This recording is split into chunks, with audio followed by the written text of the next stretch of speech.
Hello, kindergarten friends. Welcome to day 2 of Backyard Science with Mrs. Verace and Mrs. Beck. I guess technically it's day 3 if we count the experiment that Mrs. Beck did. So I have for you today an egg, an ordinary egg. It has not been hard boiled. I just took it out of the carton. And if you were to describe an egg, using words to describe an egg, what would those words be? Think of some words. Take a second. Now, if I were to ask you if an egg is strong, would you say yes, it's strong? Or do you think an egg is weak, that it breaks easily? If I were to tap it here hard enough, would it crack? Probably.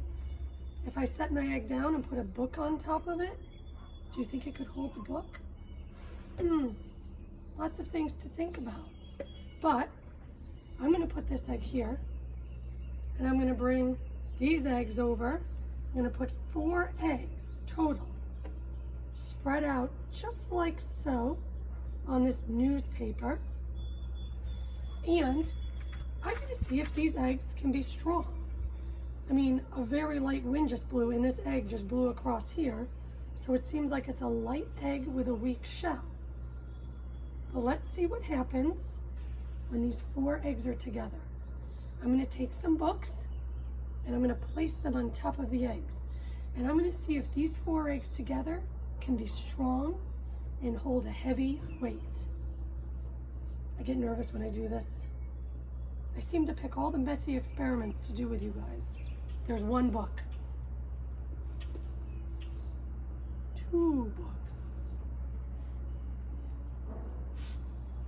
I picked some wobbly eggs. I got to do a readjustment, I think. Here we go. 2 books.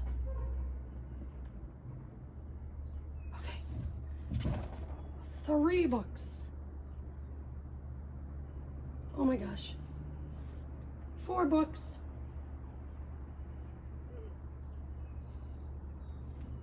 Book number 5. And book number 6. Notice I'm trying to get further away from the eggs. Book number 7. This is a very heavy weight on these eggs. Who would have thought? Book number 8. Oh. So, boys and girls, my eggs were able to hold 7 books.